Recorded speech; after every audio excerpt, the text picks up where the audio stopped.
प्यारे बच्चों, स्वागत है आपका एक बार फिर से आपके अपनी यूट्यूब चैनल रोटेशन फिजिक्स पर। आज हम इलेक्ट्रोस्टैटिक्स डिस्कस करेंगे। ये वन शॉट वीडियो रहेगी। इसमें मैं इलेक्ट्रिक चार्जेस और फील्ड्स के बारे में आपको बात करूंगा, ठीक है। और यानी मैं इसमें वर्क पोटेंशियल या पोटेंशियल एनर्जी की ज़्यादा बात नहीं करूंगा, उसके लिए मैं अलग वीडियो बनाऊंगा। तो इसमें चार्जेस और फील्ड्स को पूरे डिटेल में डिस्कस करेंगे। हम इस कॉन्सेप्ट को बेसिक लेवल से लेकर के यानी नीट और जेई मेन और इवन एडवांस भी मैं कवर कर दूंगा, राइट। तो ध्यान से सुनिएगा। जी हाँ प्यारे बच्चों, शुरू करते हैं। तो इलेक्ट्रोस्टैटिक्स क्या है बेसिकली?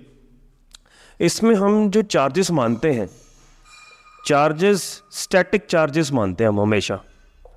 स्टैटिक चार्जेस यानी चार्जेस जो रेस्ट पे हम एज्यूम करते हैं, एट रेस्ट, किसी न किसी फोर्स के कारण ये फिक्स रहते हैं charges, right. So electrical effects, charges के इलेक्ट्रिकल इफेक्ट्स को स्टडी करना ही इलेक्ट्रोस्टैटिक्स कहते हैं। और इलेक्ट्रिकल इफेक्ट से मेरा मतलब ये है कि किस तरह के इलेक्ट्रिकल इफेक्ट्स कि एक चार्ज किसी दूसरी चार्ज पर कितनी फोर्स लगाता है, कितना पोटेंशियल लगाता है, एक चार्ज अपने आसपास सराउंडिंग में कितनी इलेक्ट्रिक फील्ड लगाता है, क्या दो चार्जेस या दो से ज़्यादा चार्जेस के कॉम्बिनेशन से पोटेंशियल एनर्जी कितनी बनती है, एक चार्ज दूसरे चार्ज पर कितना वर्क करता है। ये सब बातें हम इस पूरे यूनिट में है, राइट।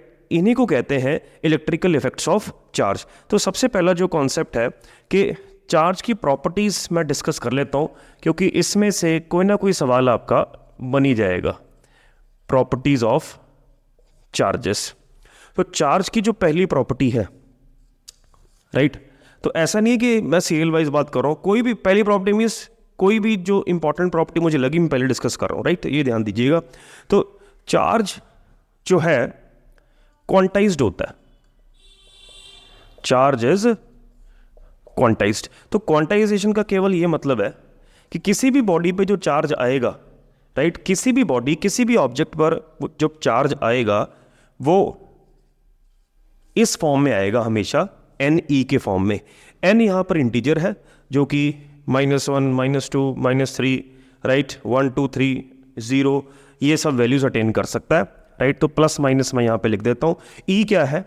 ई इलेक्ट्रॉन पे चार्ज है जो कि इतना होता है। तो ऐसा माना जाता है कि क्वांटाइजेशन जो है वो फ्री चार्जेस का कॉन्सेप्ट है। बहुत इंपॉर्टेंट बात है, बाउंड चार्ज का कॉन्सेप्ट नहीं है। मतलब क्या है? यानी इसी में आपको एक ऐसा सवाल पूछा जा सकता है, बड़ी इंपॉर्टेंट बात है, ध्यान से सुनिएगा, कि जितने भी यूनिवर्स में all the free charges that exist in universe are always an integral multiple of the smallest possible unit of charge, that is the charge on electron. तो जो छोटे से छोटा चार्ज यूनिवर्स में है, राइट, वो हम ये मानते हैं कि इलेक्ट्रॉन के ऊपर ही है। और बॉडीज पर, किसी भी बॉडी पे अगर चार्ज है वो इसी का मल्टीपल होगा। अब जैसे मर्जी, मतलब मान लीजिए कोई चार्ज आ रहा है 1.3 × 10 समथिंग, अगर आप इसको कन्वर्ट करेंगे स्मॉल ई की फॉर्म में, वो कहीं ना कहीं या तो 2e बनेगा, या 1e बनेगा, या 3e बनेगा, या 5e बनेगा। वो कभी भी ऐसे नहीं मान सकता 5/6e, राइट, या 2/3e, या 1/3e। वो ऐसे नहीं बन सकता। मतलब वो वैल्यूज़ चाहे डेसिमल में है, लेकिन उसको जब कन्वर्ट किया जाएगा ई की फॉर्म में, वो हमेशा ही 1e, 2e, 3e, 4e की फॉर्म में ही बनेगा चार्ज। तो ये समझने वाली बात है। यानी कि फ्री चार्जेस का कॉन्सेप्ट है। लेकिन हमें जैसे पता है कि न्यूक्लियस के अंदर जो प्रोटॉन्स न्यूट्रॉन्स हैं वो फर्दर और छोटे छोटे यूनिट से बने होते हैं, जिन्हें हम कहते हैं क्वार्क्स। तो जो क्वार्क्स है, राइट, क्वार्क्स की जो कॉम्बिनेशन है हम दो तरह से कर सकते हैं। एनसीईआरटी दो तरह की कॉम्बिनेशन की बात करती है कि एनसीईआरटी में बहुत अच्छा न्यूमेरिकल है क्वार्क्स के ऊपर, एडिशनल एक्सरसाइज का न्यूमेरिकल है पहले यूनिट का, आप चेक भी कर सकते हैं। उसमें जो कॉम्बिनेशन बनती है वो दो तरह की क्वार्क की कॉम्बिनेशन बनती है, UUD और UDD। U का मतलब है अप क्वार्क एंड D का मतलब है डाउन क्वार्क, राइट। तो ऐसे देखिए और भी क्वार्क्स होते हैं, लेकिन वी विल ओनली फोकस, ज़्यादा डिटेल में नहीं जाना, जो मतलब की बात है। तो मतलब की बात आपको याद रखनी है कि एक अप क्वार्क होता है, एक डाउन क्वार्क होता है, राइट। तो अगर मैं UUD की बात करूं तो ऐसे कॉम्बिनेशन होती है। अप क्वार्क में 2/3e चार्ज होता है और डाउन क्वार्क में -e/3 चार्ज होता है। तो जब आप UUD को ऐसे कीजिए, UU यानी 2/3e प्लस 2/3e माइनस, तो आप जरा चेक करें ये क्या आंसर बन रहा है, एलसीएम वगैरह लें तो ये 4e माइनस ई 3e बन गया, सो 3e/3, तो आंसर ई आ गया। ऐसे UDD की अगर बात करें तो this becomes 2/3e minus e/3 minus e/3, तो ये तो कैंसिल ही हो गया, 0। तो ये जो कॉम्बिनेशन बनी ये किसकी बनी, ये आपकी बनी न्यूट्रॉन के लिए, क्योंकि न्यूट्रॉन न्यूट्रल होता है। और ये जो कॉम्बिनेशन बनी ई, ये किसके लिए बनी, आपकी पॉजिटिव आया, ये प्रोटॉन के लिए। तो ऐसे सवाल आपको पूछे जा सकते हैं। हाँ, तो ये याद रखना हमेशा कि 2/3e चाहे ई से छोटा है, लेकिन ये क्यों क्वांटाइजेशन में हम क्यों नहीं सारे चार्जेस को 2/3e या e/3 की टर्म्स में लिखते, क्योंकि 2/3e एंड e ये बाउंड चार्ज है, these are not the free charges.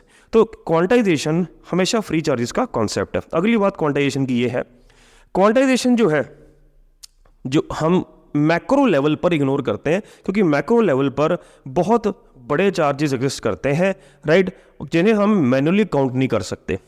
ठीक है, या आप ये कह सकते हो कि at macroscopic level the grainy nature of charge is lost, the important word is the grainy और the discrete nature of charge is lost. उसके कारण ही अगर ग्रेनी नेचर ही खत्म होगी, क्वांटाइजेशन का मतलब ये पैकेट, ठीक है, तो पैकेट्स या डिस्क्रीट नेचर को क्वांटाइजेशन बोलते हैं। तो अगर वही चलेगी तो काहे की क्वांटाइजेशन, इसलिए मैक्रो लेवल पर हम नहीं इसको कंसिडर करते हैं। जो भी क्वांटाइजेशन है वो माइक्रो पे कंसिडर की जाती है। माइक्रो लेवल पर ग्रीन नेचर एग्जिस्ट करती है, यानी आप मैन्युअली चार्जेस को काउंट कर सकते हैं, क्योंकि माइक्रो लेवल पर इतने बड़े मैग्नीट्यूड के charges we will not encounter, right. इतने बड़े चार्जेस हमें माइक्रो लेवल पर नहीं मिलते हैं। तो ये आप थ्योरेटिकली भी याद रखिए, लॉजिकली भी याद रखिए, क्वांटाइजेशन का बड़ा इंपॉर्टेंट पॉइंट है। अगली जो प्रॉपर्टी है, जो दूसरी प्रॉपर्टी है कि चार्ज कंजर्व्ड रहता है, राइट,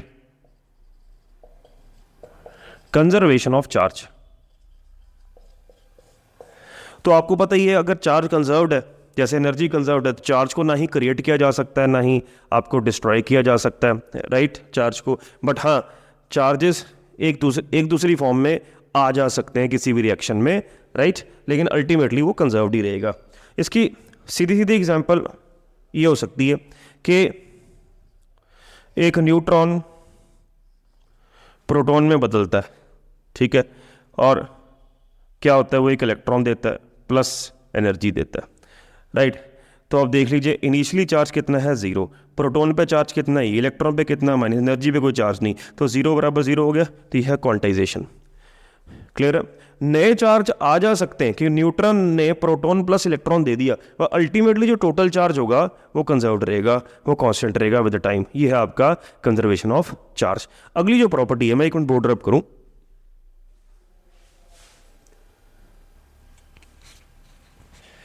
तो प्यारे बच्चों दो प्रॉपर्टीज में डिस्कस कर ली हैं, एक क्वांटाइजेशन की और एक आपकी कंजर्वेशन की। अगली छोटी छोटी थ्योरेटिकल प्रॉपर्टीज है, मैं ऐसे ही आपको डिक्टेट करवा देता हूँ, मतलब आप ध्यान से बस मेरी बात सुनते जाइएगा। चार्ज एडिटिव नेचर का होता है। एडिटिव नेचर का मतलब यही होता है कि चार्ज को, टोटल चार्ज किसी बॉडी पे निकालना है तो हम प्लस माइनस करके अलजेब्रिकली प्लस माइनस करके निकाल सकते हैं, ठीक है। ये तीसरी प्रॉपर्टी है। चौथी प्रॉपर्टी आप ये भी याद रखिए, कोई भी चार्ज जब एक्सेलरेशन की स्टेज में होता है वो लगातार एनर्जी छोड़ता है इलेक्ट्रोमैग्नेटिक वेव्स की फॉर्म में। हालांकि ये पॉइंट मैं इस चैप्टर में इसलिए बता रहा हूँ क्योंकि चार्ज की बात हो रही है, लेकिन ये ज़्यादातर पॉइंट हम बहुत लेटर ऑन स्टेजेस में पढ़ते हैं जब हम EM वेव्स की बात करते हैं या मॉडर्न फिजिक्स की हम बात करते हैं। कोई भी चार्ज एक्सेलरेशन में होता है वो एनर्जी छोड़ता है EM वेव्स की फॉर्म में, राइट। अगली जो प्रॉपर्टी है जो है वो ये याद रखनी है आपने चार्ज की, कि charge can not exist without mass. अगर किसी बॉडी पे चार्ज है, कोई भी चार्ज बॉडी है, तो उस पे मास होगा ही होगा, बिना मास के चार्ज एग्जिस्ट नहीं कर सकता, ठीक है। इसकी सीधी सीधी एग्जांपल है, आपको पता भी होगा, मैं फिर भी बता देता हूँ कि जैसे इलेक्ट्रॉन पे चार्ज है तो उसका मास होगा ही होगा, और इलेक्ट्रॉन का मास है चाहे वो बहुत हल्का है। जैसे प्रोटॉन पे चार्ज है तो उसका मास होगा ही होगा, क्योंकि बिना मास के चार्ज एग्जिस्ट नहीं कर सकता। लेकिन इसका कॉन्वर्स जरूरी नहीं ट्रू है कि हाँ, मास बिना चार्ज के एग्जिस्ट कर सकता है, जैसे न्यूट्रॉन, जैसे हम, राइट। सो न्यूट्रॉन का मास है लेकिन ज़रूरी नहीं है कि उस पर चार्ज हो ही हो। तो ये एक अच्छी प्रॉपर्टी है, याद रखना है। फिर जो है चार्ज जो होता है वो इनवेरिएंट होता है। इनवेरिएंट का मतलब है वो किसी भी रेफरेंस फ्रेम पे डिपेंड नहीं करता, right? It is independent of the frame of reference. So charge is always invariant, right? These are some of the important properties of charge, right? इसके बाद इस चैप्टर की में शुरुआत में आपको बेसिक चीज़ें याद रखनी है कि किस तरह से आप एक बॉडी को चार्ज कर सकते हो। एक बॉडी को 3 तरीकों से चार्ज किया जा सकता है, बाय फ्रिक्शन, बाय इंडक्शन और बाय कंडक्शन। जो फ्रिक्शनल इलेक्ट्रिसिटी है यानी स्टैटिक इलेक्ट्रिसिटी है, उसमें एक बहुत ज़बरदस्त कंडीशन ये है, मैं ये याद रखना पॉइंट जो मैं बताने जा रहा हूँ फ्रिक्शनल इलेक्ट्रिसिटी का, कि जब आप रबिंग से आप फ्रिक्शन पैदा करते हो, यानी मान लीजिए आपने ग्लास रॉड को सिल्क से रब कर दिया, राइट? तो होता क्या है कि रबिंग से फ्रिक्शन पैदा होती है। फ्रिक्शन से क्या होता है कि किसी एक बॉडी से जो इलेक्ट्रॉन्स हैं वो किसी दूसरी बॉडी पे ट्रांसफ़र हो जाते हैं, राइट? इलेक्ट्रॉन्स उसी बॉडी से ट्रांसफ़र होंगे, उसी बॉडी से निकलेंगे जिसका वर्क फंक्शन बहुत कम होगा। वर्क फंक्शन आप समझते ही हैं कि कम से कम कितनी एनर्जी दी जाए कि किसी चीज़ से इलेक्ट्रॉन बाहर निकाले जा सके, राइट? तो जिसका वर्क फंक्शन, जैसे ग्लास रॉड और सिल्क में से अगर ग्लास, हम ये कहते हैं ग्लास रॉड पॉजिटिवली चार्ज हो जाती है और सिल्क अगर नेगेटिवली चार्ज हो जाता है रबिंग के बाद, तो ये इसलिए होता है कि ग्लास रॉड ने बहुत जल्दी अपने इलेक्ट्रॉन सिल्क को दे दिए रबिंग के बाद, तो ग्लास रॉड का वर्क फंक्शन कम होगा एज कम्पेयर टू सिल्क। तो जिसने इलेक्ट्रॉन अपने दे दिए वो खुद हो गया पॉजिटिवली चार्ज, और जिस तरफ वो ट्रांसफर हुए सिल्क, वो हो गया नेगेटिवली चार्ज। क्योंकि कोई भी बॉडी का चार्ज्ड होने का मतलब यही होता है कितना उस बॉडी पर एक्सेस अमाउंट ऑफ चार्ज है या कितना उस बॉडी पे किस चार्ज की कमी है। तो जो द एक्सेस और द डेफिशिएंसी ऑफ समथिंग, उसी को चार्ज कहते हैं। तो जब एक बॉडी चार्ज या इलेक्ट्रीफाइड होती है, देखिए वैसे तो हर बॉडी में चार्ज होता है जब हम मार्केट से लेकर आते हैं, राइट? इसमें मार्कर में एवरीथिंग हैज़ चार्ज, लेकिन जितने इसमें पॉजिटिव होंगे उतने उसमें नेगेटिव होंगे। ऑन दी होल कोई भी बॉडी इलेक्ट्रिकली न्यूट्रल होती है। अगर मैं मेटल की भी बात करूं, राइट, तो मार्केट से मेटल लेकर आए, उसके अंदर जितने इलेक्ट्रॉन्स हैं उतने ही प्रोटॉन्स हैं, लेकिन वो उसको अगर चार्ज करना है तो उसको कुछ उसके ऊपर कुछ एक्स्ट्रा चीज़ देनी पड़ेगी। अगर मान लीजिए उसने अपने इलेक्ट्रॉन दे दिए किसी तरह, तो उसके पास वो खुद उसके पास क्या होगी, एक्सेस में क्या हो गया, एक्सेस में तो उसके पास प्रोटॉन हो गए, कमी किसकी होगी, इलेक्ट्रॉन्स की, क्योंकि इलेक्ट्रॉन तो उसने दे दिए, राइट? तो इसी को हम कहते हैं कि बॉडी इलेक्ट्रीफाइड है या चार्ज्ड है। तो ये होगी आपकी फ्रिक्शनल इलेक्ट्रिसिटी, ठीक है प्यारे बच्चों। लेकिन फ्रिक्शनल इलेक्ट्रिसिटी इतनी कारगर नहीं है किसी बॉडी को चार्ज करने के लिए, राइट? उसके बाद क्योंकि इसमें जो रबिंग से जो चार्जेस पैदा होते हैं वो बहुत ज़्यादा बड़े मैग्नीट्यूड के नहीं होते, इसलिए हम इंडक्शन कंडक्शन की भी बात करेंगे। तो इंडक्शन क्या होता है? इंडक्शन में हम बिना टच करवाए बॉडी को पॉजिटिवली या नेगेटिवली चार्ज कर सकते हैं विदाउट एनी फिजिकल कॉन्टैक्ट। तो ऐसा क्यों होता है? जैसे मैं एक एग्जांपल लेता हूँ गोल्ड लीफ इलेक्ट्रोस्कोप की। तो जो गोल्ड लीफ इलेक्ट्रोस्कोप है, राइट, वो क्या है? वो एक पूरी मेटेलिक बॉडी है, राइट? और उसके बगल में अगर आप इलेक्ट्रीफाइड रॉड लेकर आए और उसको बहुत पास उसके ले आए, यानी वो पॉजिटिवली चार्ज है खुद, तो उस पॉजिटिवली चार्ज बॉडी ने इसके जितने भी नेगेटिव होंगे वो अपने पास ले आने, और इसके जितने भी पॉजिटिव होंगे वो उसने दूर भगा देने, जितना मैक्सिमम दूर भगा सकती है, दूर भगा दिए, ठीक है जी। तो अब क्या होगा? तो ये जो चार्ज्ड बॉडी है, इसने खुद अपना चार्ज कोई ट्रांसफ़र नहीं किया क्योंकि इसके साथ कांटेक्ट में नहीं है, बस इसने एक फील्ड पैदा की होगी, उस फील्ड के चलते या उस अट्रैक्टिव फोर्स के चलते जितने इसमें नेगेटिव हैं वो उसके पास आ चुके होंगे।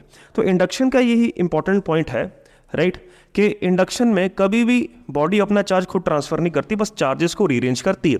अब ये देखा जाए तो अभी ये चार्ज नहीं हुई ये बॉडी, राइट, ये इसलिए चार्ज नहीं हुई क्योंकि नेगेटिव पॉजिटिव दोनों एग्जिस्ट कर रहा है। अब अगर मुझे कोई चीज़ गायब करनी है तो मैं कुछ भी कर सकता हूँ, मैं इसमें अर्थिंग कर सकता हूँ, राइट। अगर मैं इसमें अर्थिंग कर दूँ तो जो अर्थ से इलेक्ट्रॉन्स उठकर आ सकते हैं और पॉजिटिव को न्यूट्रलाइज कर सकते हैं। अगर पॉजिटिव को न्यूट्रलाइज कर देंगे वो, राइट, तो ऑब्वियसली एक चार्ज खत्म हो जाएगा पूरी तरह से और केवल एक ही बच जाएगा, ठीक है। तो इस तरह से हम अर्थिंग की मदद से बिना बॉडी को टच करवाए, चार्ज बॉडी को टच करवाए, एक बॉडी को नेगेटिवली या पॉजिटिव चार्ज कर सकते हैं। यहाँ मैंने गोल्ड लीफ इलेक्ट्रोस्कोप का एग्जांपल इसलिए लिया कि अब होगा क्या कि ये जो लीव्स की अगर बात करें, लीव्स में ये डाइवर्स स्टेट में रहेंगे। अब इस पे आपको कई तरह के सवाल पूछे जा सकते हैं, ठीक है।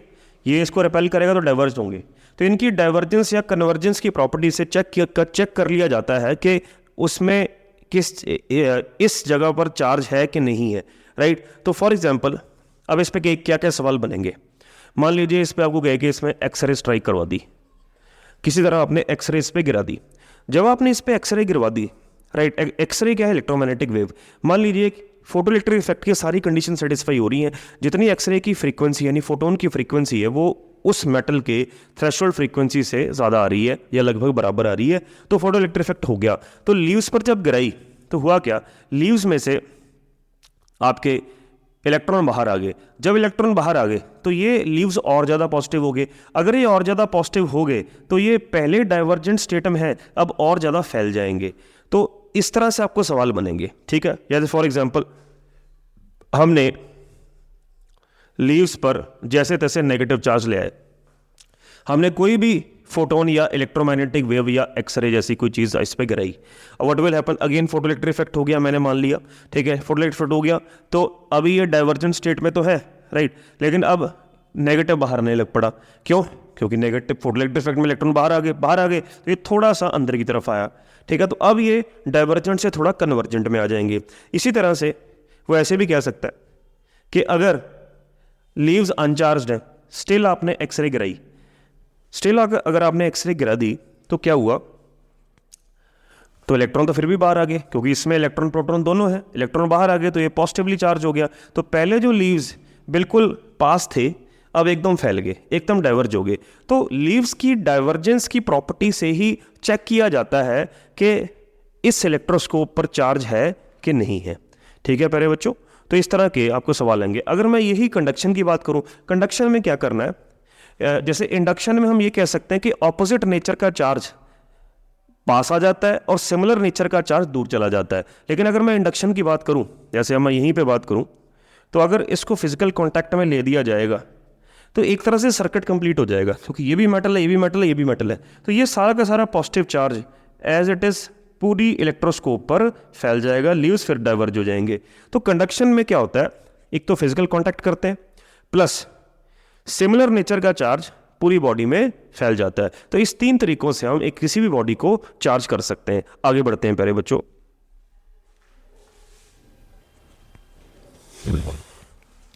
प्यारे बच्चों अगले पॉइंट पे बढ़ते हैं। आगे आपको ध्यान रखना है एक खास फॉर्मूला, कूलम्स लॉ, ठीक है प्यारे बच्चों। कूलम्स लॉ के ऊपर एक तो फॉर्मूला बता देता हूँ कि दो चार्जेस जब वैक्यूम या एयर में पड़े हो तो ये होता है कूलम्स लॉ, राइट। के डाइलेक्ट्रिक कांस्टेंट है, नहीं सॉरी, के आपका 1/4πε0 है, राइट। तो ये फॉर्मूला तो तब लगाना है जब दो चार्जेस एयर या वैक्यूम में पड़े हो।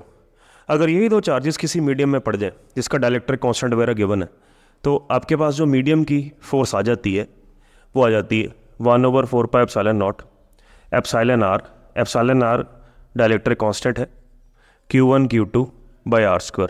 ये किसी मीडियम में है, यानी जब आप ये वैल्यू यहाँ पर डालेंगे तो ये F/ε के बराबर हो जाएगी, ठीक है। तो मीडियम में हमेशा सेम डिस्टेंस पे अगर चार्ज रखे जाए, जितनी दूरी जितना डिस्टेंस आपका वैक्यूम या एयर में था, तो मीडियम में फोर्स घट जाती है, ε1/ε टाइम्स डिक्रीज हो जाती है, ठीक है प्यारे बच्चों। तो ये चीज़ें याद रखनी है।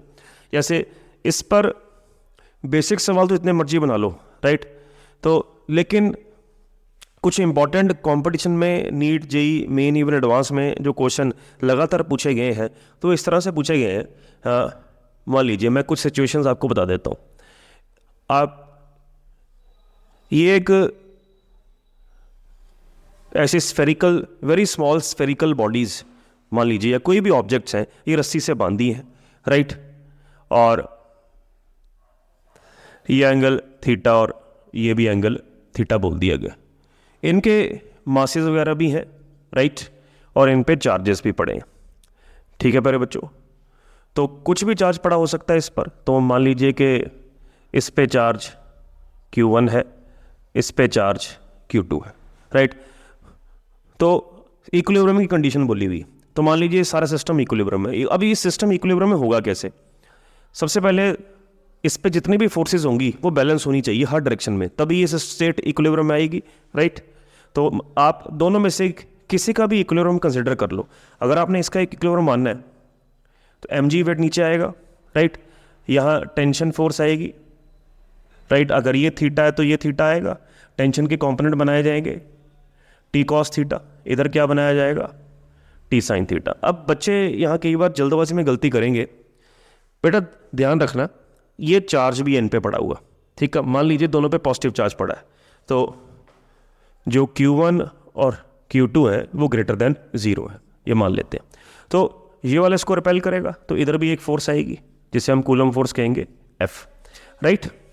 तो इक्विलिब्रियम की कंडीशन में क्या होगा, ये इसको बैलेंस कर जाएगा, यानी टी साइन थीटा F को बैलेंस कर जाएगा, ठीक है, और टी कॉस थीटा आपका mg को बैलेंस कर जाएगा। दोनों को जब डिवाइड करोगे आप, टी से टी कट गया, तो एक कंडीशन आ जाएगी tan theta is F by mg। तो इस पे बहुत सारे सवाल पूछे जा सकते हैं। बड़ा फेवरेट सवाल होता है कि थीटा निकालो, ये थीटा निकालो, तो थीटा आपका tan इनवर्स समथिंग आ गया, F आप डाल दोगे, F कितनी डालोगे आप, ठीक है, तो F will be K Q1 Q2 by ये दूरी जितनी भी है, मान लीजिए R गिवन R स्क्वायर। तो ये चीज़ें आपको गिवन रहेंगी। तो आपको एक तो टेंजेंट थीटा पूछा जा सकता है, टेंजेंट थीटा नहीं पूछा जाएगा तो अगर आपको टेंशन पूछी जाएगी तो क्या करोगे, तो डिवाइड करने की बजाय आप दोनों इक्वेशंस को स्क्वेयरिंग एंड एडिंग कर दो। अगर आप स्क्वेयरिंग एंड एडिंग कर दोगे तो T square sine square theta plus T square cos square theta, sine square theta plus cos theta क्या हो जाएगा, 1 हो जाएगा, आपके पास टी का आंसर आ जाएगा डायरेक्टली। तो कुछ भी पूछा जा सकता है, ठीक है। जैसे मैं यहाँ पे एक बार कुछ इस तरह का क्वेश्चन बना, उन्होंने ये कहा हुआ था कि चलो इक्वल मास है, मास को पहले इक्वल बोला हुआ था, मासेस आर इक्वल, बट जो Q1 है ना, वो Q1 मान लीजिए था 1 माइक्रोकूलम, राइट, और जो Q2 था वो 2000 माइक्रोकूलम था। Q2 पे बहुत ज़्यादा चार्ज था, राइट। तो आपसे ऐसे पूछा गया था, और ये जो एंगल्स हैं ये θ1 और θ2 बोले गए थे, राइट, θ1 θ2। तो इन एंगल्स के बीच का रिलेशन बोला गया था कि बताओ कितना होगा। तो क्या θ1 θ2 के बराबर होगा, क्या θ1 θ2 के ज़्यादा होगा, θ1 θ2 से कम होगा, राइट, या it can not be predicted, हम प्रेडिक्ट ही नहीं कर सकते।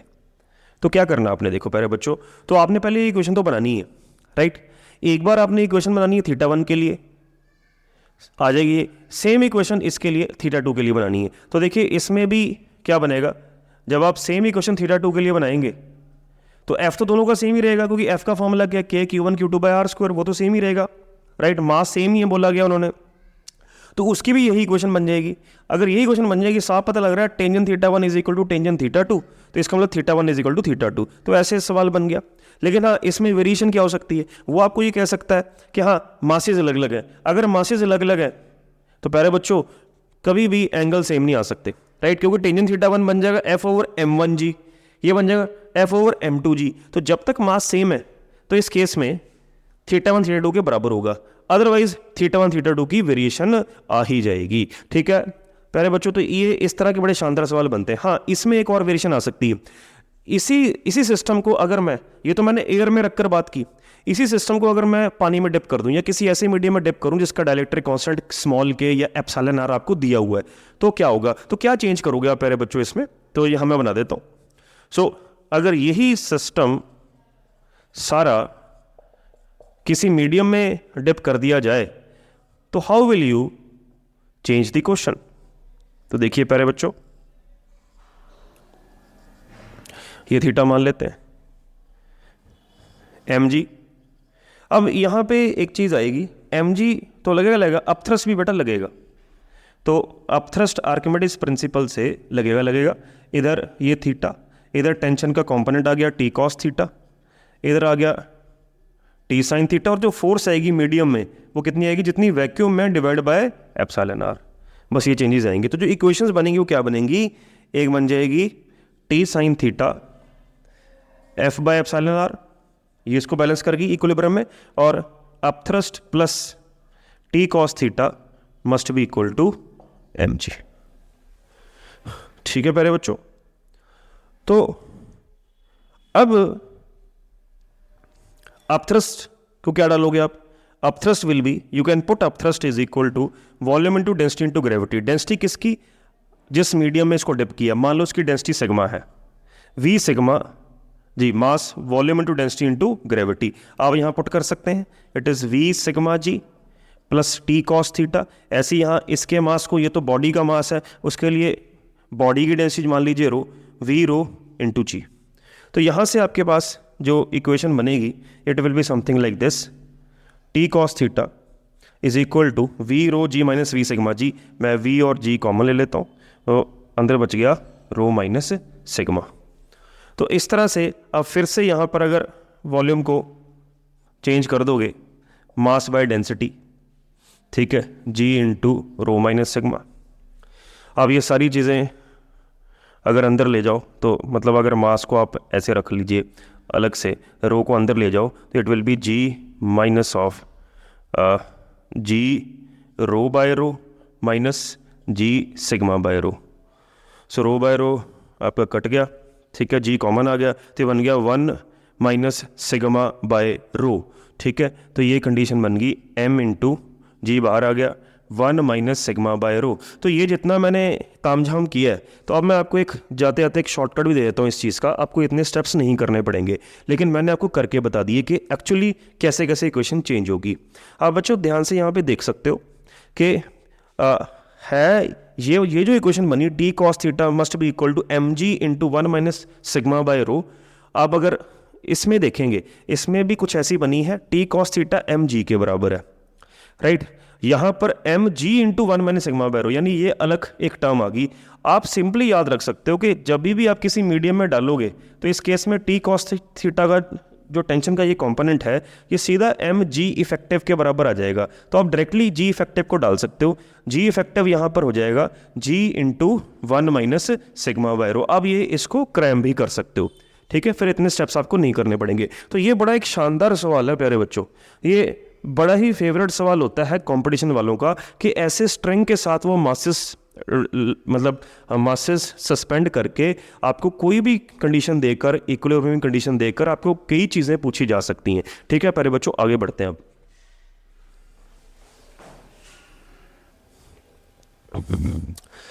प्यारे बच्चों। अब ये जो सवाल मैंने लिखा है यहाँ पर, आंख खोल के सवाल को देख लेना, बहुत ही शानदार सवाल है, ठीक है प्यारे बच्चों। एक बात याद रखना, ये जो वन शॉट वीडियो मैं बना रहा हूँ ये आपका नीट से लेकर एडवांस पूरा कवर कर रही है, तो हर चीज़ मैं कवर कर रहा हूँ। अगर मैं इलेक्ट्रिक चार्जेस और फील्ड्स की बात कर रहा हूँ तो every single major point will be covered for your competition. You need not worry about this, just focus on this video. जी हाँ प्यारे बच्चों, और हाँ जो मेरे चैनल को ये वीडियो पहली बार देख रहे हैं तो मैं उनको दरख्वास्त करूंगा कि ज़रूर मेरे चैनल को लाइक करें, सब्सक्राइब करें और ज़्यादा से ज़्यादा वर्ड ऑफ माउथ से चाहे जैसे मर्जी इसको शेयर करें, ताकि मैं और मेरे को कॉन्फिडेंस मिले और आगे और भी शानदार काम मैं आपके सामने पेश करूं। प्यारे बच्चों देखिए, ये भी बड़ा फेवरेट सवाल है।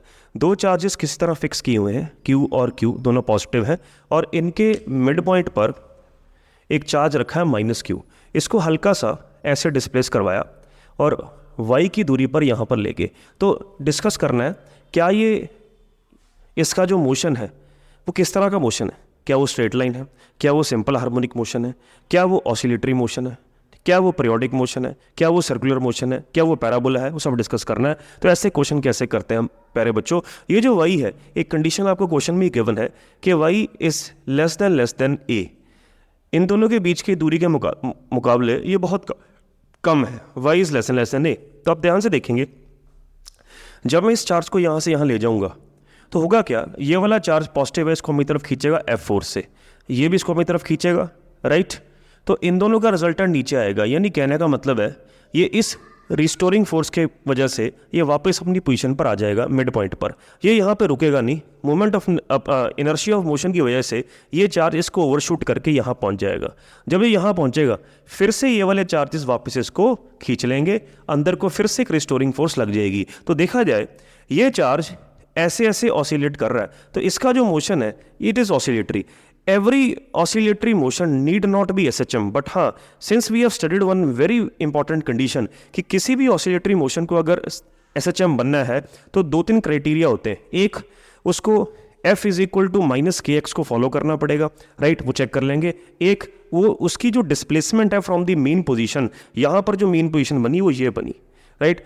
इसके अबाउट इसका मोशन ऑसिलेट होना, तो उसकी जो डिस्प्लेसमेंट मीन पोजीशन से एक्सट्रीम तक बहुत कम होनी चाहिए, वो कंडीशन दी हुई है। तो ऐसे लगता है ये SHM हो सकता है। इसकी दूसरी कंडीशन चेक कर लेंगे फोर्स वाली, वो रिस्टोरिंग फोर्स अब निकालने जा रहा हूँ मैं। ये थीटा होगा ही होगा, क्योंकि ये साइड और ये साइड सेम है। पाइथागोरस से ये साइड्स कितनी आ जाएंगी, √y² प्लस a²। तो अगर ये theta f cos theta cancel हो जाएंगे, तो इधर बना f sin theta plus f sin theta. तो जो रिस्टोरिंग फोर्स बनी वो बनी 2f sin थीटा। तो f की वैल्यू डाल देते हैं, q into Q upon r² is y² plus a², sine theta is perpendicular upon hypotenuse. ये बन गया आपका, ये सॉल्व करके आ गया 2kqy y² प्लस a² की power 3/2। So this is the net restoring force. Restoring है तो एक माइनस साइन लगा सकते हो, ठीक है, डायरेक्शन के लिए। अब यहाँ पे कंडीशन लगा दीजिए, अगर y a से बहुत छोटा है तो y कैन बी निगलेक्टेड। यहाँ 0 a के मुकाबले निगलेक्ट कर दीजिए इसको, तो ये बन गया a³। अब ध्यान से देखिए प्यारे बच्चों, ये किससे मैच कर रहा है, f is equal to minus ky। बस ये SHM प्रूव हो गया, बिल्कुल ठीक। कंपैरिजन से इसका k कितना बन रहा है, 2kqy/a³। k आ गया आपका। तो टाइम पीरियड ऑफ ऑसिलेशंस का फॉर्मूला क्या होता है, 2π√m/k SHM में।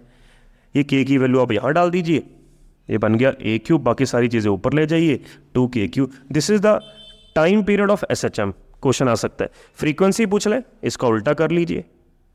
एंगुलर फ्रीक्वेंसी पूछ लें, आप 2π कर दीजिए या 2π/t कर दीजिए। अगर मैं इसके इक्विलिब्रियम को भी बताना हो, ये मोशन तो SHM है, इसका इक्विलिब्रियम स्टेबल है। क्यों? क्योंकि वो रिस्टोरिंग फोर्स उस पार्टिकल को अपनी जगह से डिस्प्लेस हमने करवाया किसी एक्सटर्नल फोर्स से।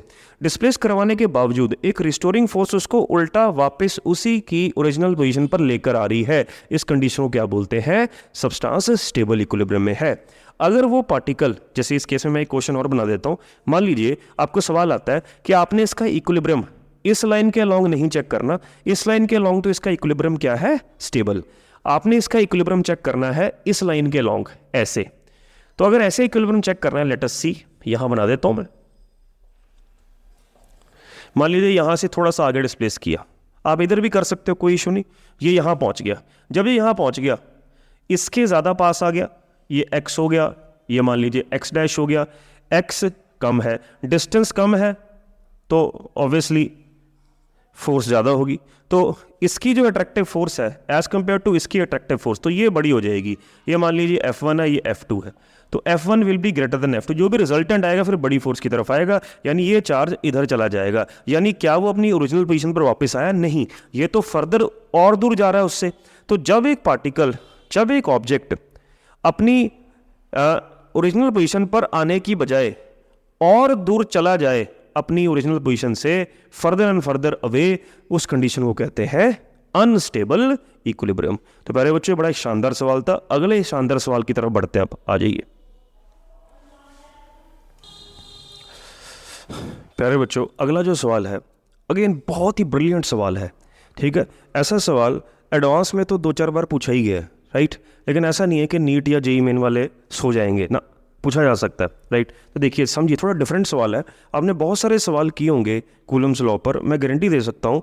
मैं नहीं कह रहा कि हिंदुस्तान में किसी भी बच्चे ने ऐसे सवाल नहीं किए होंगे, लेकिन इक्का दुक्का बच्चों ने किए होंगे, या वो बच्चे जो प्रॉपर एडवांस की तैयारी करते हैं, राइट, या जो हर तरह का सवाल करने की कोशिश करते हैं और पसंद करते हैं। तो ये थोड़ा सा डिफरेंट सवाल है, लेकिन इंपॉर्टेंट सवाल है, राइट। तो कहता है कि दो चार्जेस जो है Q1 और Q2, ये 2 पॉइंट्स पर फिक्स है, 1-1 और 1-3-2 पर, 1 माइक्रोकूलम और -3 माइक्रोकूलम। तो आपको निकालना है find the force acting on 1। ये यहाँ पर 1 माइक्रोकूलम है और ये -3 है।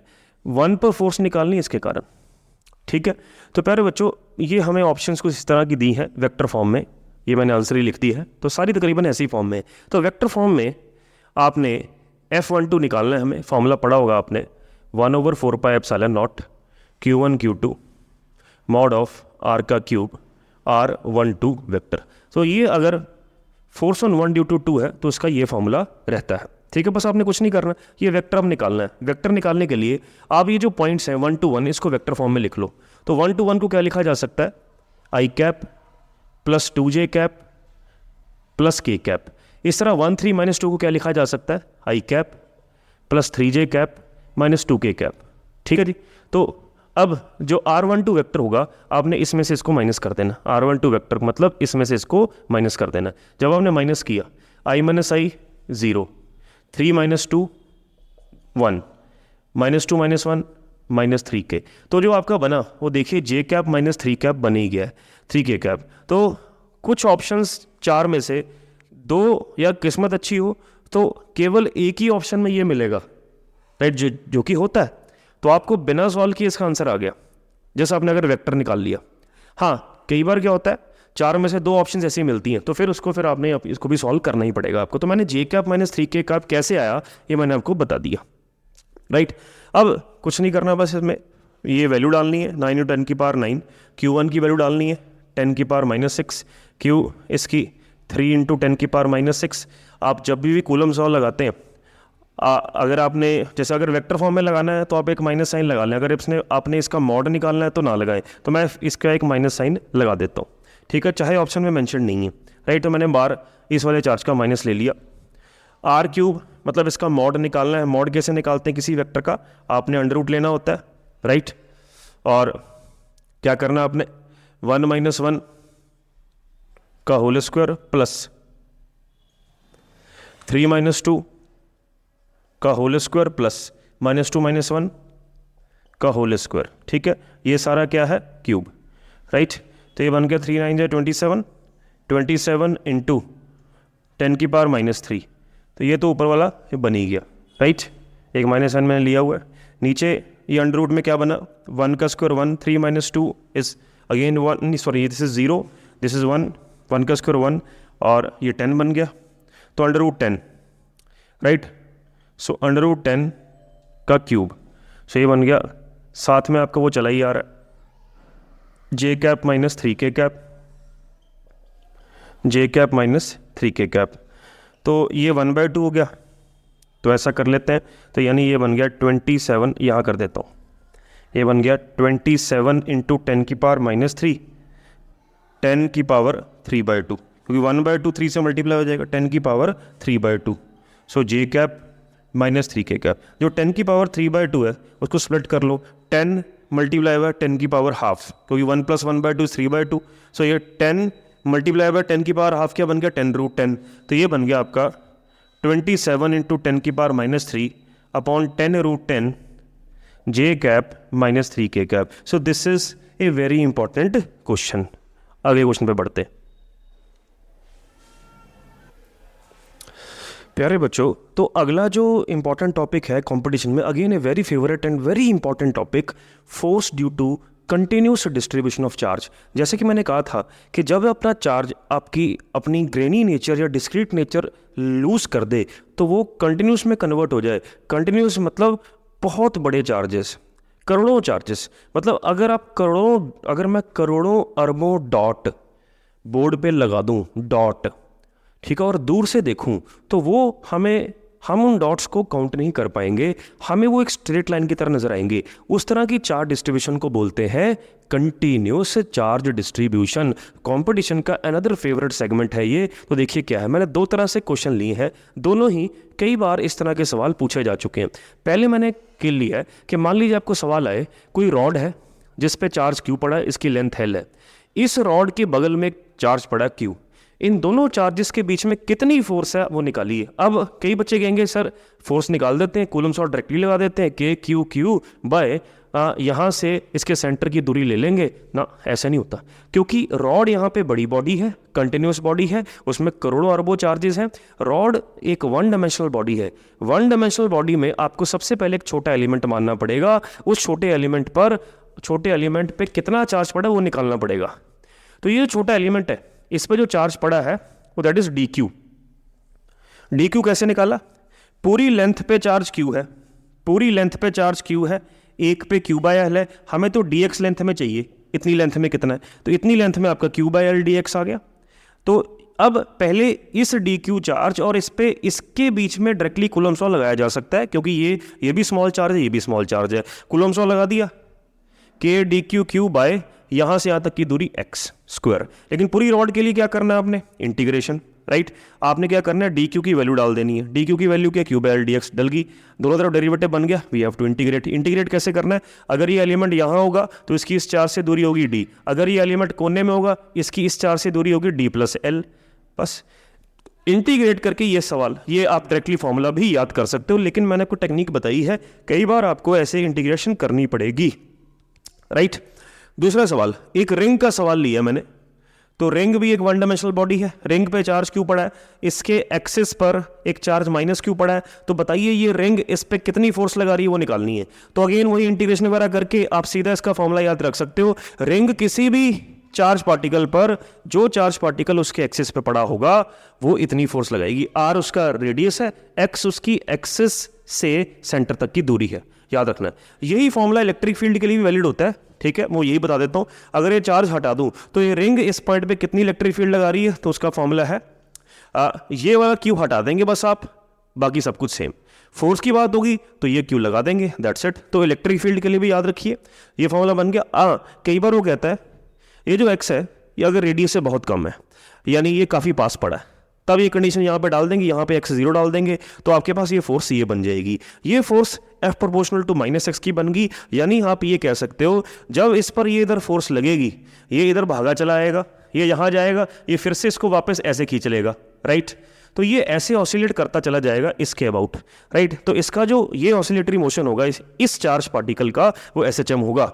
वो टाइम पीरियड कितना होगा वो आपको बता ही दिया, 2π√m/k, ये टाइम पीरियड हो गया, राइट। फिर आपको ये पूछेगा बताओ ये फोर्स कितने एक्स की कितनी वैल्यू पर ये फोर्स मैक्सिमम होती है, तो याद रखना है एक्स की वैल्यू अगर प्लस माइनस रेडियस बाय √2 हो ये मैक्सिमम हो जाती है, राइट। और वो मैक्सिमम फोर्स निकालने के लिए ये वापस इसमें डाल दीजिए, वो मैक्सिमम फोर्स आपको ये बन जाएगी। तो जो x is equal to plus minus r by √2 है वो ये है, इतनी भैया मैक्सिमम होती है। तो ये ग्राफ कई बार पूछा जा चुका रिंग का, यही इलेक्ट्रिक फील्ड वर्सेस डिस्टेंस का ग्राफ होगा, यही ग्राफ फोर्स वर्सेस डिस्टेंस का होगा। तो ये दो बड़े इंपॉर्टेंट कंटिन्यूअस बॉडीज हैं, रिंग एंड रॉड। इस पे कई बार सवाल पूछे जा चुके हैं। आगे बढ़ते हैं प्यारे बच्चों।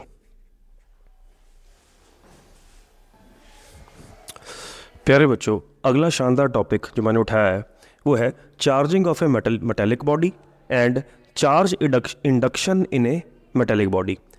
किसी मेटल बॉडी के अंदर किस तरह से चार्ज इंडक्शन होती है और कैसे एक आइसोलेटेड मेटेलिक बॉडी चार्ज की जाती है, राइट। तो देखिए प्यारे बच्चों यहाँ से ये एक आइसोलेटेड मेटेलिक बॉडी है। On an isolated metallic body, charge is automatically distributed in such a way that on its outer surface, the surface charge density is always inversely proportional to the local radius of curvature. This is a very important relation. तो देखिए क्या है, ये मैंने यहाँ से pointed ली है, यानी यहाँ से इसका रेडियस ऑफ कर्वेचर कम लिया, यहाँ से ज़्यादा है, तो उस रिलेशन के हिसाब से इसके जहाँ कम रेडियस ऑफ कर्वेचर है वहाँ पे चार्ज डेंसिटी बहुत ज़्यादा होगी, यानी वहाँ पे चार्जेस ऑटोमेटिक, आप इस पर चार्ज दोगे ना ऑटोमेटिकली ये खुद ही डिस्ट्रीब्यूट हो जाएंगे, राइट। यानी यहाँ पर ज़्यादा आ जाएंगे, यहाँ पे कम आ जाएंगे, इस रिलेशन के हिसाब से। तो देखिए आपको याद रखना है कि यहाँ पर electric lines of field denser होंगी, राइट आपको, और यहाँ पे electric lines of field rare होंगी। आपको पता है इलेक्ट्रिक फील्ड लाइंस पॉजिटिव से बाहर की तरफ निकलती हैं, तो ये पॉइंट याद रखना है।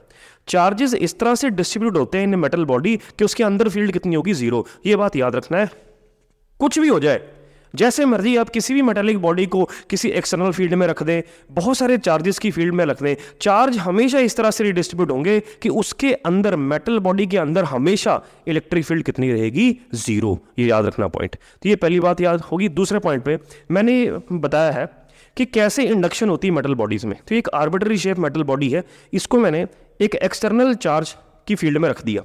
ये चार्ज लगातार इस तरफ फील्ड लगाएगा बाहर की तरफ, और इस तरह से लगाना है कि अंदर फील्ड कितनी बने, जीरो। ये ध्यान रखना, राइट।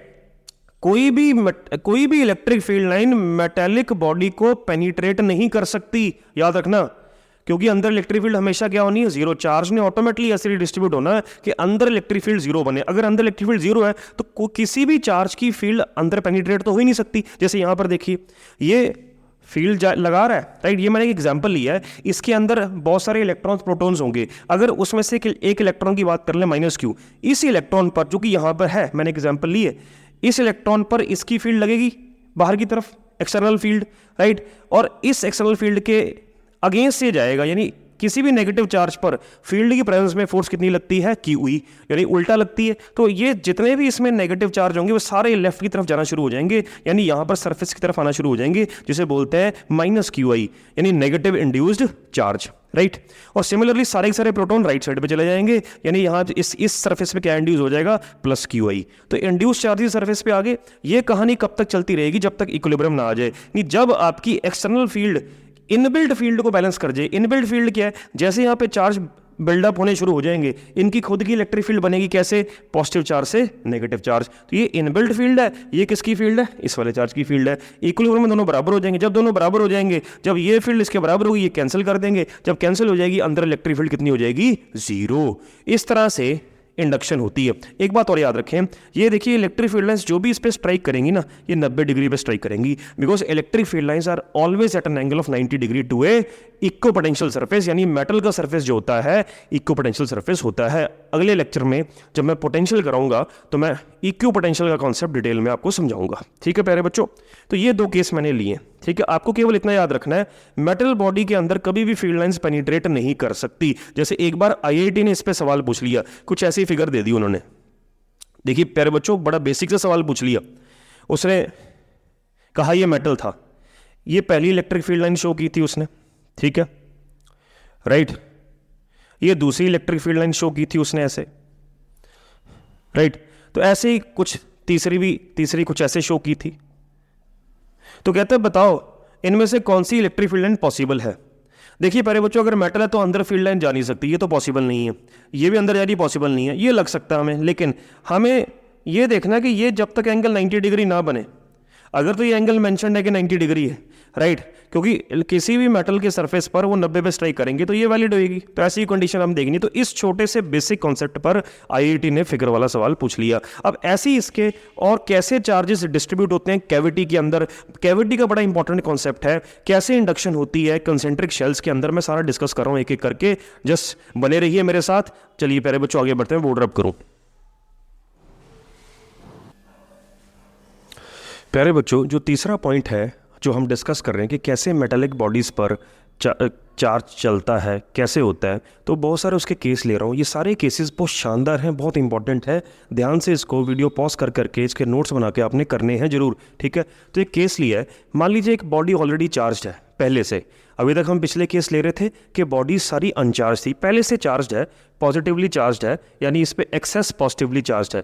आपने इस चार्ज बॉडी को एक्सटर्नल फील्ड में रख दिया, व्हाट हैपन्स, इसकी if A charge body is placed in an external field, जब भी किसी चार्ज बॉडी को एक्सटर्नल फील्ड में रखते हैं, it's charge distribution is modified, change होती है इन ए वे दैट, इस तरह से मॉडिफाई होती है, रीअरेंज होती है, ताकि अंदर नेट इलेक्ट्रिक फील्ड कितनी रहे, जीरो। ये बात हमेशा फिक्स है कि किसी भी मेटल के अंदर फील्ड जीरो होगी, राइट, वो जीरो करनी, उस तरह से ये मॉडिफाई होगी। कैसे होगा देखिए, ये बाहर की फील्ड ने क्या करना है, ये वाले जो ये तो ऑलरेडी चार्ज है, राइट। तो ऐसा समझ लीजिए कोई बाहर पॉजिटिव चार्ज पड़ा है, उसकी ये फील्ड है, वो पॉजिटिव ने इन पॉजिटिव को भगाना है दूर, तो ये दूर इकट्ठे कर देंगे, यानी राइट साइड पर पॉजिटिव चार्ज डेंसिटी बढ़नी शुरू हो जाएगी लेफ्ट साइड के मुकाबले। अगर पॉजिटिव उधर जाना शुरू हो गए, इलेक्ट्रिक फील्ड के उल्टा क्या जाते हैं, इसी के जो नेगेटिव होंगे, ठीक है, चाहे ये बॉडी पॉजिटिवली चार्ज है, लेकिन ऐसा नहीं है कि इसमें नेगेटिव नहीं है, इसमें नेगेटिव भी है, राइट, नेगेटिव की कमी, तभी तो पॉजिटिव चार्ज है, राइट। तो राइट साइड पे सारे पॉजिटिव जाना शुरू हो जाएंगे और लेफ्ट साइड पर जितने नेगेटिव आना शुरू हो जाएंगे,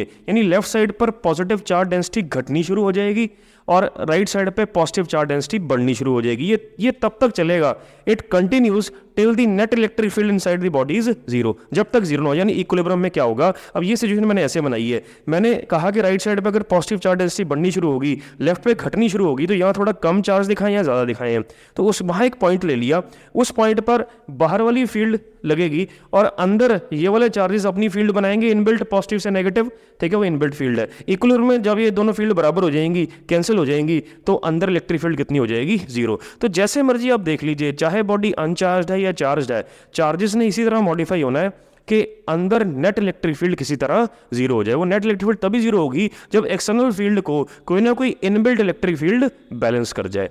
अगला आप हम देखेंगे अगले पॉइंट में कैसे कैविटी के अंदर अगर कोई चार्ज पड़ा हो तो किस तरह से मेटल बॉडीज में इलेक्ट्रिक फील्ड मॉडिफाई होती है। Let us take another example. प्यारे बच्चों, अगला जो पॉइंट है देखिए, charge induction in metal cavities. ये मेटल की बॉडी है किसी भी शेप की, इसके अंदर मैंने एक स्फेरिकल कैविटी क्रिएट कर दी। कैविटी मीन्स खाली जगह, इतना हिस्सा इसका बाहर निकाल दिया। उस कैविटी में मैंने अपनी तरफ से एक प्लस क्यू चार्ज रख दिया। नाउ व्हाट विल हैपन, ये चार्ज की अपनी एक इलेक्ट्रिक फील्ड होगी, ठीक है, मैंने ऐसे बनाई है, पॉजिटिव से वही निकलेगी, राइट। अब क्योंकि हमने पढ़ा है मेटल की बॉडी के अंदर इलेक्ट्रिक फील्ड लाइंस कभी भी पेनिट्रेट नहीं कर सकती, घुस नहीं सकती, राइट। इसका मतलब ये फील्ड लाइंस की मजबूरी है कि यहाँ तक टर्मिनेट हों। अब यहाँ टर्मिनेट होने के लिए वहाँ पर नेगेटिव होना ही चाहिए, क्योंकि इलेक्ट्रिक फील्ड लाइंस पॉजिटिव से शुरू होकर नेगेटिव पे टर्मिनेट होती हैं। इसका मतलब यहाँ ये पॉजिटिव ने नेगेटिव चार्ज इंड्यूस कर दिया, ऐसी इंडक्शन होगी, क्योंकि इस पॉजिटिव चार्ज का जितना भी बाहर आउटवर्ड जाता फ्लक्स होगा, इलेक्ट्रिक फ्लक्स होगा, ठीक है, उसको किसी ना किसी चार्ज को एब्जॉर्ब करना ही पड़ेगा, राइट। इसीलिए नेगेटिव यहाँ पर इंड्यूस हो गई होगा। तो ये नेगेटिव यहाँ क्या कर रहा है, इंड्यूस चार्ज जो माइनस क्यू ये है, it is absorbing the same flux produce by plus Q. तो इसके फ्लक्स को एब्जॉर्ब करना पड़ेगा, अगर नहीं करेगा तो एक फील्ड लाइंस पेनिट्रेट कर जाएंगी, वो तो होता ही नहीं है, ठीक है। अब यहाँ मैंने मान लिया यहाँ पे कोई आर्बिट्ररी पॉइंट कि अगर इसकी इलेक्ट्रिक फील्ड यहाँ पर बाहर की तरफ है तो इस फील्ड को कोई ना कोई फील्ड कैंसिल करना ही पड़ेगा, तो वो ये नेगेटिव चार्ज की फील्ड होगी। अब नेगेटिव चार्ज की फील्ड तरफ आ रही है, लेकिन आएगी कहाँ से, बाहर पॉजिटिव इंड्यूस होना होगा तभी आएगी। तो आप ये कह सकते हो अगर ये पॉजिटिव चार्ज ने यहाँ नेगेटिव इंड्यूस कर दिया माइनस क्यू, तो उतना ही बाहर इंड्यूस होना ही पड़ेगा की वाई आउटर, ताकि इस चार्ज की ये जो फील्ड है उसको ये वाली फील्ड बैलेंस कर सके, ठीक है जी। तो इसीलिए मैंने ये पॉइंट शो किया है, राइट, कि ये इसको कैंसिल करेगा ही करेगा। तो वही वह पुराना पॉइंट कि फील्ड लाइंस चार्ज इस तरह से रीअरेंज होते हैं कि अंदर फील्ड नहीं होनी चाहिए, अंदर अगर कोई फील्ड आ रही है उसको कोई ना कोई फील्ड कैंसिल करेगी। उसी लॉजिक से इसके बाहर प्लस क्यू इंड्यूस होगा और इसके सरफेस पे माइनस क्यू इंड्यूस होगा ही होगा, ठीक है प्यारे बच्चों।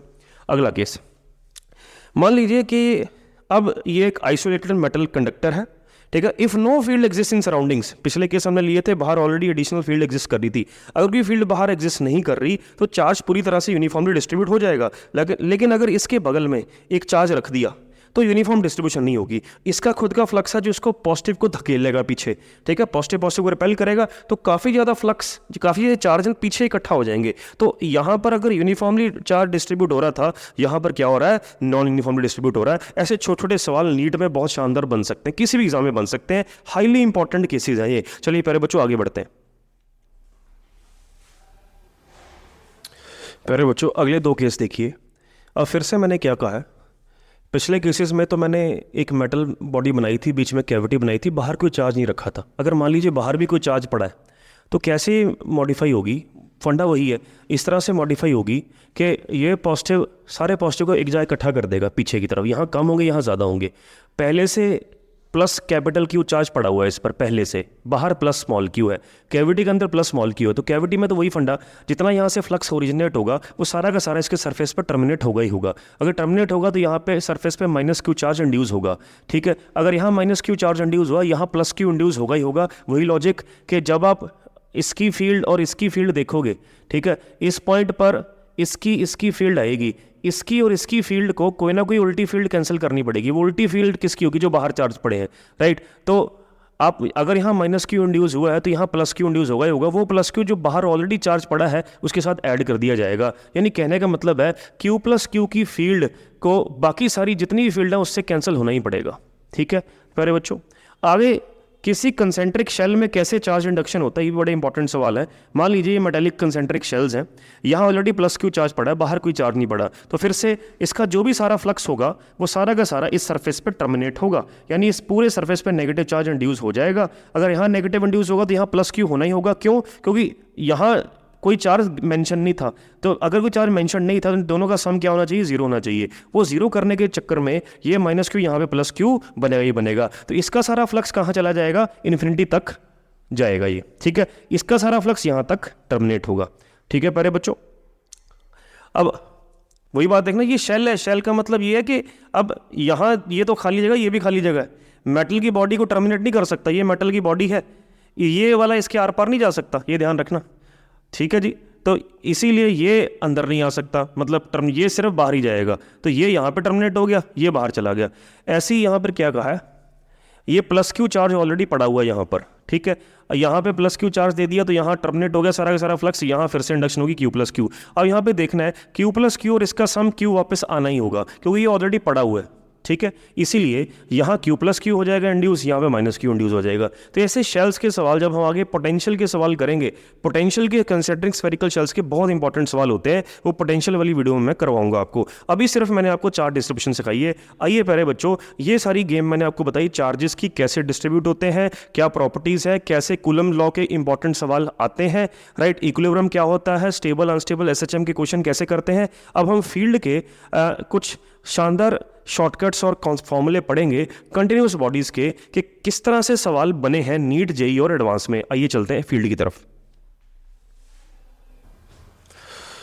प्यारे बच्चों, ये जो पोर्शन है या वैसे मान लीजिए ये मैंने 7 फॉर्मूले लिखे हैं, बहुत ही मेजर फॉर्मूले हैं नीट जेई मेन एडवांस के लिए। आपने रट्टा मार लेना और समझ लीजिए क्या करना है, आना ही नया question. Electric field due to a continuous charge distribution. अगर एक रॉड का सवाल है, रॉड या वायर जो यूनिफॉर्मली चार्ज है, जिस पे चार्ज क्यू पड़ा है, उसकी लेंथ एल है, उसकी वजह से उसके एक्सियल पोजीशन पी पर जो कि एक्स की दूरी पे यहाँ से, ठीक है, तो आपको इलेक्ट्रिक फील्ड निकालनी है। तो फील्ड का फॉर्मूला होता है के Q by L upon 1/r minus 1/r plus L. तो ये आप आर ले लीजिए, ठीक है। ऐसी अगर यही रॉड पर इसके बिल्कुल परपेंडिकुलर बाइसेक्टर पे फील्ड पूछी जाए तो इसका फॉर्मूला ये है, ये याद रखना आपने, डायरेक्ट क्वेश्चन आपको आएंगे ही आएंगे। अगर आपको ये इनफाइनाइट वायर के ऐसे इस पॉइंट पर पी पर फील्ड पूछ ली जाए तो इसका फॉर्मूला बनेगा 2k lambda by R. Lambda इसकी लीनियर चार्ज डेंसिटी है, चार्ज पर यूनिट लेंथ, या बनेगा lambda over 2 pi epsilon naught are.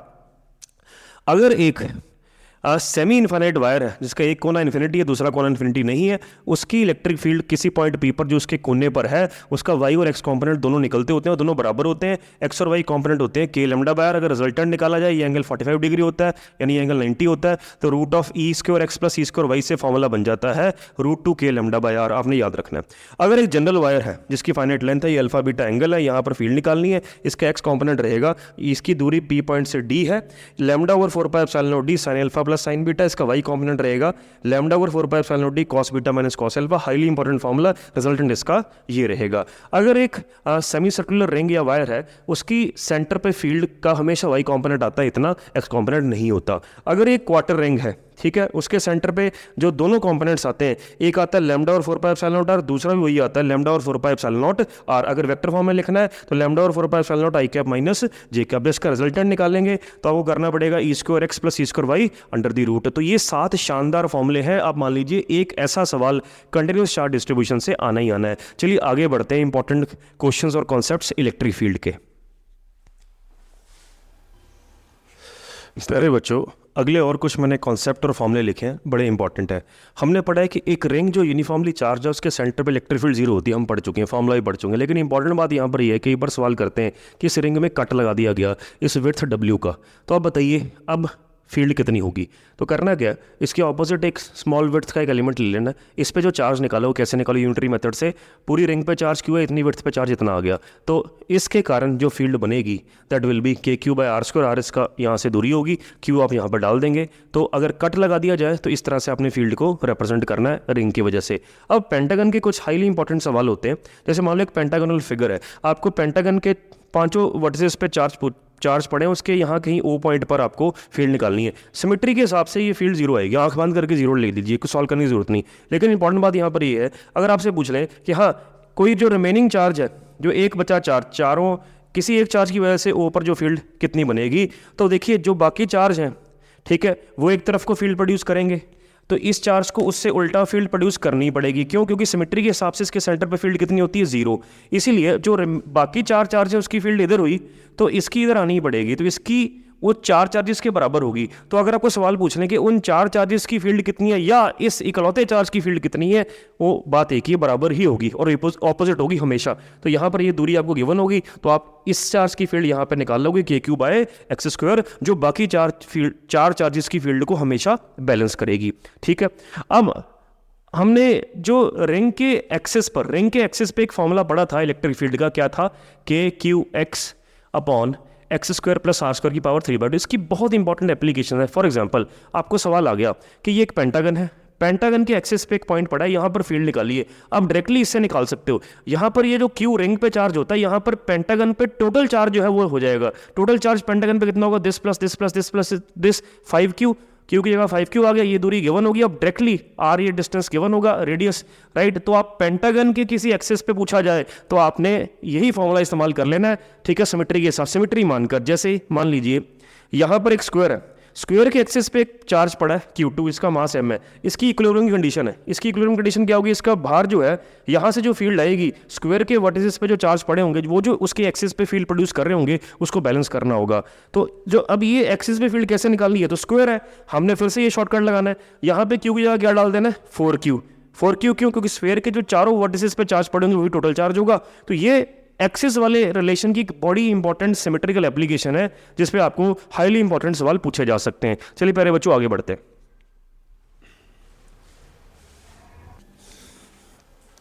प्यारे बच्चों, moving towards the last concept of this one shot video, right. तो आपको अब ऐसे सवाल भी आ सकते हैं। मान लीजिए वो कहे आपको मूविंग चार्ज मूविंग है, कैसे इलेक्ट्रिक फील्ड मूविंग चार्जेस पे इफेक्ट डालती है।